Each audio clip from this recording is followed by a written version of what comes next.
Impact.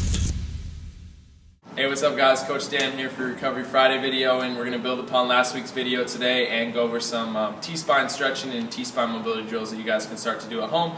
So last week we tested for T-spine mobility, seeing if you guys can get 45 degrees each way. If you were not able to do that, then I got some exercises for you guys to work on at home to build that up and get better at that T-spine mobility. So first one we're going to use is the two tennis balls together. You can use the cross balls, tennis balls, whatever. These are taped together. This is what we usually use for our T-spine release. You can do it on the foam roller as well, but this is a little more isolated way to do it. So what you guys are going to do is get on the ground. We're going to start this right above the lower back. We don't want to go into the lower back. We want to go right above the lower back. And then you guys are just going to come here. We're going to get each ball on each side of the spine. Okay, so the balls are straddling the spine right there. What you guys are going to do is just crunch up, just like we're doing an isolated little small crunch right here. You guys are going to hold for about 2-3 seconds. Bring it back down. We would do 2 or 3 times here on that same spot. Then we work that tennis ball up a couple more inches. Do it again. 1, 2, hold at the top, come back down, do that 2 or 3 times. And we'd work it all the way up to the upper part of the trap. So we don't want to go into the neck, but we can go right below the neck up into the upper part of the trap. So that would be a similar drill we would use, just like foam rolling to loosen up the fascia around the T-spine there, okay? And then we got 2 corrective exercises.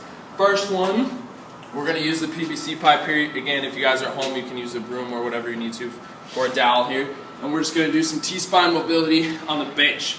So what you guys are going to do is we're going to sit back. We're going to get our butt back to our heels as much as we can. We're going to get elbows into the bench. I'm going to drop my head down as low as I can, past the elbows there. And then what I'm going to try to do is create as much external rotation with the dowel as I can, which means I'm just going to try to pull that dowel apart as best I can.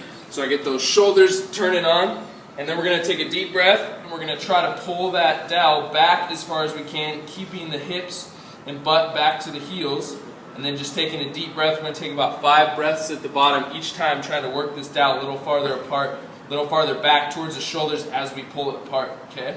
So we would do about 5 breaths or so at the bottom, couple sets of that, and then our last one, which is also kind of a lat stretch and T-spine, is going to be right here. You guys are going to go knee into the foam roller.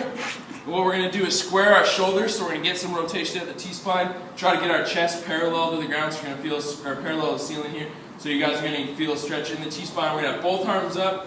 I'm going to reach my outside arm, and without bending my elbow, I'm going to try to touch my thumb to the ground, reaching through the lats here, and then bring it back up.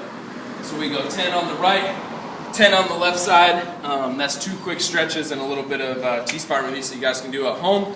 Hit me up if you guys have any questions. Dan at goimpactstrength.com. Thanks, guys.